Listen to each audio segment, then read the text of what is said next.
Hello everyone and welcome to your own channel trending exam. तो आज हम लोग स्टार्ट करने वाले हैं चैप्टर नंबर 10 जो कि है मानव विकास। एक्चुअली अब तक हम लोगों ने जो चैप्टर नंबर 1 से लेकर के चैप्टर नंबर 9 तक किया था वो सारा का सारा आर्थिक विकास का पार्ट था। किसका पार्ट था? आर्थिक विकास का। और आज से जो हम लोग पोर्शन चालू कर रहे हैं ये है सामाजिक विकास का। चैप्टर नंबर 10, 11 और 12 ये तीनों चैप्टर सामाजिक विकास का पार्ट होंगे। तो आज का हमारा जो चैप्टर है वो है मानव विकास। बहुत ही छोटा सा टॉपिक है, छोटा कॉन्सेप्ट है, कोई ज्यादा बड़ा कॉन्सेप्ट नहीं है। 2 पार्ट में आराम से कवर हो जाएगा। आज हम लोग नोट्स डिस्कस कर रहे हैं, नेक्स्ट वीडियो में हम लोग डिस्कस करेंगे इसके प्रीवियस ईयर क्वेश्चंस। तो चलिए बिना किसी देरी के स्टार्ट करते हैं आज की वीडियो।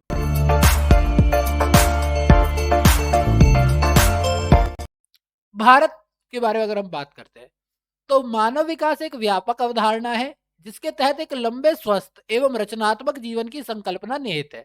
यानी कि जीवन क्या हो? स्वस्थ हो, लंबा हो, रचनात्मक हो। सर्वप्रथम संयुक्त राष्ट्र विकास कार्यक्रम that is UNDP, United Nation Development Programme द्वारा विकास के मानवीय पक्ष पर ध्यान केंद्रित किया गया तथा विकास को राष्ट्र की समृद्धि दर से परे राष्ट्र के निवासियों की जीवन की गुणवत्ता के सुधार से जोड़कर देखा गया कि भैया देश का विकास सिर्फ इनकम बढ़ाना नहीं है, यहाँ के देशवासियों की जो लाइफ की जो क्वालिटी है, यहाँ के रहने वाले लोगों की जो क्वालिटी है लाइफ की, उसको से जोड़कर देखा गया। किसको? विकास को, विकास शब्द को। इसी क्रम में सर्वप्रथम वर्ष 1990 में UNDP, United Nation Development Programme द्वारा मानव विकास रिपोर्ट जारी की गई। ह्यूमन डेवलपमेंट इंडेक्स मानव विकास सूचकांक के अंदर जाता है। ह्यूमन डेवलपमेंट रिपोर्ट जारी की गई। इस रिपोर्ट में मानव विकास सूचकांक यानी ह्यूमन डेवलपमेंट इंडेक्स, जिसको हम लोग एचडीआई भी कहते हैं, के आधार पर देशों की रैंकिंग की गई। मानव विकास सूचकांक के प्रतिपादन का श्रेय पाकिस्तानी अर्थशास्त्री महबूल उल हक को जाता है। नोबेल पुरस्कार प्राप्त भारतीय अर्थशास्त्री अमर्त्य सेन ने भी इस सूचकांक के निर्माण में महत्वपूर्ण योगदान दिया था। तो हमारे क्या होगा? महबूल उल हक और कहते हैं अमर्त्य सेन। काफी लोग कहेंगे महबूल उल हक जो है वो बांग्लादेश के थे।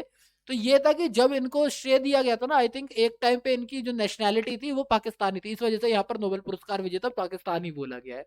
तो महबूल उल हक के नाम को यस कंफ्यूजन रहती है बच्चों को कभी कभार कि ये बांग्लादेश से बिलोंग करते थे या पाकिस्तान से बिलोंग करते थे। ठीक है। और भारत से तो अमर्त्य सेन है ही। मानव विकास सूचकांक की गणना 3 सूचकों यानी कि जीवन प्रत्याशा, यथा जीवन प्रत्याशा, लाइफ एक्सपेक्टेंसी, शिक्षा और प्रति व्यक्ति राष्ट्रीय आय के आधार पर की जाती है। यानी अगर हम एचडीआई की बात करते हैं, ह्यूमन डेवलपमेंट इंडेक्स, जो उसको निकालने के लिए 3 मेन चीज है कि देश में लाइफ एक्सपेक्टेंसी कैसी है आपकी, शिक्षा का स्तर कैसा और राष्ट्रीय आय का स्तर कैसा है। जीवन प्रत्याशा सूचकांक की गणना हेतु अधिकतम आयु प्रत्याशा 85 वर्ष और न्यूनतम आयु प्रत्याशा 20 वर्ष वर्ष 2016 की प्रविधि के अनुसार ली जाती है। यानी अगर आपको जीवन प्रत्याशा का कंपैरिजन करना है तो हम ये देखते हैं कि कितने लोग भारत में 85 वर्ष से ज्यादा या 20 वर्ष से कम जिंदा रहे, तो उसके बेसिस पे हम लोग निकालते हैं। शिक्षा सूचकांक की गणना हेतु 2 चरों यथा स्कूल अवधि के औसत वर्ष यानी मीन ईयर ऑफ स्कूलिंग तथा स्कूल अवधि में अनुमानित वर्ष एक्सपेक्टेड ईयर ऑफ स्कूलिंग को लिया जाता है। उल्लेखनीय है कि वर्ष 2010 से पहले शिक्षा सूचकांक की गणना में सकल नामांकन दर एवं प्रौढ़ साक्षरता दर को लिया जाता था। यानी पहले हम लोग क्या कहते हैं, जो होती है ना बुजुर्गों की शिक्षा, उसको भी शामिल करते थे और सकल की टोटल अटेंडेंस कितनी हुई उसको भी शामिल करते थे, पर अब इस चीज को चेंज कर दिया गया है। आय सूचकांक की गणना में प्रति व्यक्ति सकल राष्ट्रीय आय यानी जीएनआई पर कैपिटा के आधार पर किया जाता है। ध्यान रहे, स्मरणीय है, ध्यान रहे कि वर्ष 2010 से पहले इसे प्रति व्यक्ति सकल घरेलू उत्पाद के आधार पर परिगणित किया जाता था। यानी पहले जीडीपी के आधार पर किया जाता था, अब ग्रॉस नेशनल इनकम के ऊपर किया जाता है। पहले ग्रॉस डोमेस्टिक प्रोडक्ट के ऊपर किया जाता था। आय सूचकांक की गणना हेतु प्रति व्यक्ति सकल राष्ट्रीय आय का अधिकतम मूल्य $75,000 और न्यूनतम मूल्य $100 निर्धारित किया गया है। ये तो निर्धारित की बात हुई, मिलता कितना उसकी बात है ना। मानव विकास सूचकांक एचडीआई उपयुक्त सूचकांकों की ज्यामितीय माद है। यानी एचडीआई की अगर हम बात करें तो ये सबका क्या कहते हैं, अर्थ ज्योमेट्रिक जो मीन होता है वो निकाला जाता है। जीवन प्रत्याशा का सूचकांक ले लेते हैं, शिक्षा का सूचकांक ले लेते हैं, आय का सूचकांक ले लेते हैं, तीनों को मल्टीप्लाई करके उनकी पावर 1/3 कर देते हैं, क्यूब रूट निकाल देते हैं। हाँ, 1/3 करेंगे क्यूब रूट।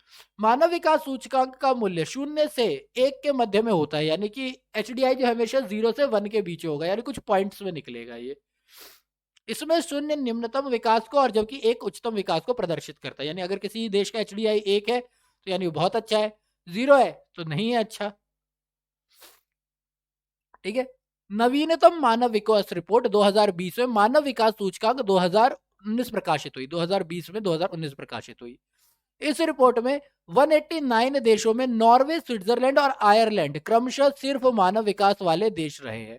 सबसे नंबर 1 पे नॉर्वे, दूसरे पे स्विट्जरलैंड और तीसरा आयरलैंड, 2019 के रिपोर्ट के हिसाब से, जो कि 2020 में प्रकाशित हुई है।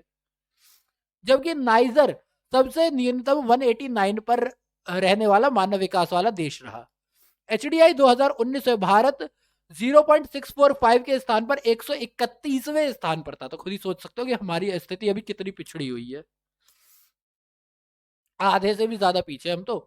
भारत इस सूचकांक के मध्यम मानव विकास वाले देश समूहों में है, यानी ऐसे जहां पर मध्यम रूप से विकास हो रहा है, विकास है पर स्पीड बहुत कम है।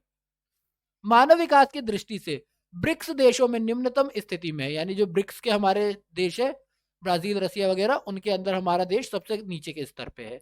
दक्षिण एशियाई देशों में Sri Lanka, Islamic state, Iran and Maldives को छोड़कर शेष देशों की तुलना में भारत की स्थिति बेहतर है।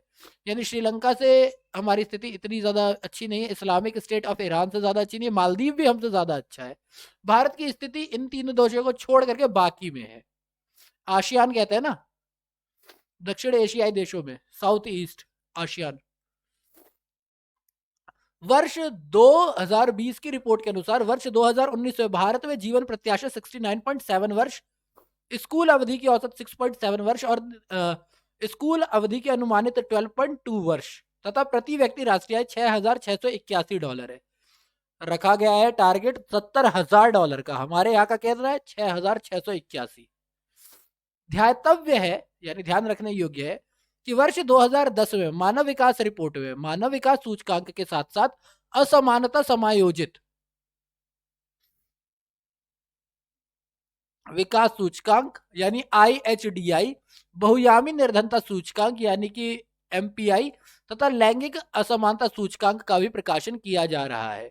यानी कि 2010 के बाद ये नहीं कि हम सिर्फ HDI को निकालते हैं, हम लोग इंटीग्रेट कहते हैं IHDI को भी निकालते हैं, ठीक है, समायोजित होता है ना वैसे। MPI को भी निकालते हैं, मल्टी डायमेंशनल पॉवर्टी इंडेक्स, और ये जेंडर इनइक्वालिटी इंडेक्स इसको भी निकालते हैं। इनइक्वल ह्यूमन डेवलपमेंट इंडेक्स तो है ये। खैर, अब बात करते हैं कि ये MPI होता क्या है, बहुआयामी मल्टी डायमेंशनल जो है निर्धनता सूचकांक है क्या। तो बहुआयामी निर्धनता सूचकांक यानी multi dimensional poverty index MPI निर्धनता के मापन का एक बहुआयामी अवधारणा है, यानी इसमें एक साथ कई सारी चीजों के बारे में आप स्टडी कर सकते हो। MPI का प्रकाशन वर्ष 2010 से मानव विकास रिपोर्ट में किया जा रहा है, यानी कि 2010 से पहले ये अलग हुआ करता था, पर 2010 से इसको मानव विकास रिपोर्ट के साथ ही लाया जा रहा है, HDI के साथ या ह्यूमन डेवलपमेंट रिपोर्ट के साथ ही ला रहे हैं। बहुआयामी निर्धनता सूचकांक से पूर्व वर्ष 1997 में मानव विकास रिपोर्ट के साथ मानव निर्धनता अनुपात यानी HPI, ह्यूमन पॉवर्टी इंडेक्स प्रकाशित किया जाता था। यानी कि पहले MPI नहीं निकालते थे, HPI निकालते थे। इसका विकास UNDP के सहयोग से ऑक्सफोर्ड निर्धनता एवं मानव विकास पहल OPHI द्वारा किया गया है। इस सूचकांक का निर्माण 3 आयाम शिक्षा, स्वास्थ्य और जीवन स्तर के संदर्भ में 10 अंक सूचकों पर आधारित है, यानी कुछ 10 पॉइंट पे लिया जाता है। ये 3 ब्रॉड कैटेगरी है, इन 3 कैटेगरीज के अंदर सब कैटेगरी है 10, उसके अंदर हम लोग निकालते हैं OPHI। ठीक है। शिक्षा के अंदर हम कौन सी 2 बातों को देखते हैं, पहली बात स्कूल अवधि के वर्ष और स्कूल उपस्थिति, यानी टोटल स्कूल की अवधि के कितने साल होनी चाहिए और उसमें आप कितने साल पढ़े हो।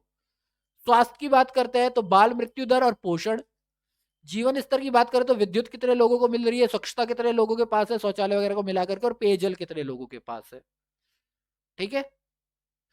साथ ही साथ आवासीय फर्श यानी कितने लोग हैं जो पक्के मकान में रहते हैं, भोजन पकाने का ईंधन कितने लोगों के पास है, और परिसंपत्ति यानी टीवी, वाहन, रेफ्रिजरेटर या मवेशी, ये कितने लोगों के पास है, ये सारा OHPI में देखा जाता है। OPHI, Oxford poverty and human development index, ठीक है, मानव विकास पहल, ठीक है। तो ये 10 पॉइंट है। 16 जुलाई 2020 को जारी बहुआयामी गरीबी सूचकांक 2020 के अनुसार विश्व के 107 देशों में 1.3 बिलियन 22% लोग बहुआयामी गरीबी की स्थिति में हैं 2020 के हिसाब से। MPI का अगर हम देखते हैं, बहुआयामी गरीबी सूचकांक 2020 के अनुसार भारत में गरीबी में महत्वपूर्ण रूप से कमी करने वाले विश्व के 10 देशों में शामिल हुआ है। यानी यहां पर ग्रोथ हुई है, लोग गरीबी रेखा के नीचे वाले लोगों की संख्या घटी है, गरीब लोगों की संख्या घटी है, बहुत बड़ी मात्रा में, थोड़ी सी, हाँ कि हाँ इन्होंने किया है। रिपोर्ट के अनुसार भारत में वर्ष 2005-6 और 2015-16 के बीच 27% लोग गरीबी से बाहर हुए हैं। अब आता है बात कि भाई भारतीय राज्यों में मानव विकास कैसा, यानी कि अगर स्टेट वाइज बात करें तो भारतीय राज्यों में सबसे पहले वर्ष 1995 में मध्य प्रदेश द्वारा मानव विकास रिपोर्ट जारी की गई। यानी स्टेट, नेशनल लेवल पे तो निकलता ही है, एक बार स्टेट लेवल ने भी निकाला। भारत में राज्यों की मानव विकास के संदर्भ में तुलनात्मक स्थिति के आकलन हेतु योजना आयोग द्वारा 2002 में पहली राष्ट्रीय मानव विकास रिपोर्ट यानी NHDR, national human development report प्रकाशित की गई। मार्च 2020 में ग्लोबल डाटा लैब द्वारा जारी सब नेशनल ह्यूमन डेवलपमेंट इंडेक्स 4.0 के अनुसार वर्ष 2018 के सूचकांक में भी केरल शीर्ष स्तर पर है। यानी 2018 पहले भी केरल आगे था। यानी भारत में जितने भी ह्यूमन डेवलपमेंट इंडेक्स के हिसाब से बात करते हैं तो केरल टॉप पे चल रहा है। केरल के बाद गोवा, पंजाब, ये है। तो पहले पे केरल, दूसरे पे गोवा, तीसरे पे पंजाब। सूचकांक उत्तर प्रदेश का 35वां स्थान है और सबसे नीचे बिहार है जो कि 36वें स्थान पर है। खुद ही सोच सकते हो अब इसके बारे में हम क्या ही कहें। खैर अब बात आती है भुखमरी की भी बात आएगी, हंगर। भुखमरी की स्थिति कब होती है उत्पन्न, जब व्यक्ति अपनी दैनिक खाद्य आवश्यकताओं की पूर्ति कर पाने में असमर्थ हो जाता है। यानी उसे डेली जितना खाना चाहिए वो उतना भी नहीं जुटा पा रहा है। भुखमरी 3 कारणों से उत्पन्न होती है। पहली बात, लोगों के पास क्रय शक्ति का अभाव, खरीदने के पैसे ही नहीं है। खाद्यान्नों की आपूर्ति अपर्याप्त हो, यानी कि मार्केट में खाना ही नहीं है, खाद्यान्न ही नहीं है। खाद्यान्नों तक लोगों की सुचारू पहुंच ना हो पा रही हो, यानी लोग खरीदने लायक है, मार्केट और सामान भी है लेकिन मार्केट और सामान पहुंच ही नहीं पा रहा। तो इन 3 वजहों से भुखमरी जो है वो होती है। विश्व के देशों में भुखमरी की स्थिति का आकलन वैश्विक भुखमरी सूचकांक यानी ग्लोबल हंगर इंडेक्स GHI में प्रदर्शित किया जाता है। यह सूचकांक अंतरराष्ट्रीय खाद्य नीति शोध संसाधन यानी IFRI, international food policy research institute द्वारा किया जाता है। यह सूचकांक 4 सूचक अल्प पोषण, अंडर न्यूरिशमेंट, बाल अल्प वजन यानी चाइल्ड वेस्टिंग, बाल ठिगनापन यानी चाइल्ड स्टनिंग और बाल मृत्यु दर यानी कि चाइल्ड मोरालिटी के आधार पर निर्मित किया जाता है। वर्ष 2020 के वैश्विक भुखमरी सूचकांक में भारत को गंभीर भुखमरी वाले देशों में रखा गया है। स्थिति खराब है हमारी। इस सूचकांक में 107 देशों में भारत 94वें स्थान पर है। पीछे के 17 देशों के अंदर आता है ये, लास्ट के। तो भारत में क्या है, स्थिति तो बहुत ज्यादा खराब है ही। ठीक है, तो जैसा कि मैंने कहा था कि ये चैप्टर ही छोटा है, चैप्टर में ज्यादा क्वेश्चन भी नहीं है, कुछ 37 या 38 क्वेश्चन है। तो इस चैप्टर में हमने सारे के सारे नोट्स डिस्कस कर लिए, छोटा सा ही वीडियो बनाया है ये मैंने। जो नेक्स्ट पार्ट आएगा उसके अंदर हम लोग सारे के सारे क्वेश्चन आंसर्स डिस्कस कर लेंगे जितने भी हैं। अगर आपको वीडियो अच्छी लगी हो तो प्लीज वीडियो को लाइक करें। अगर आपको लगता है कि आपके दोस्तों को भी ये वीडियो देखनी चाहिए तो प्लीज शेयर करें। और ये जो रेड कलर से ये लिखा हुआ दिख रहा है ना तुम्हें, अब तक रेड कलर का लिखा हुआ दिख रहा है, अच्छा थोड़ी ना लगता है, अब तो उसे ग्रे कलर का चेंज कर दो ना। और बाकी आपको लगता है कि आपके पास मेरे लिए कोई एडवाइस है, कोई सजेशन है या कोई डिमांड है, कोई रिक्वेस्ट है, कोई कंप्लेन है तो प्लीज कमेंट बॉक्स में मुझे बताएं ताकि मैं अपने वीडियोस को और ज्यादा इंटरेक्टिव बता सकूं। अगर वीडियो से आपको क्वालिटी मिली है, अगर आपको फायदा हुआ तो प्लीज वीडियो को लाइक करना मत भूलना। Be safe, stay healthy, keep learning and thank you for your time.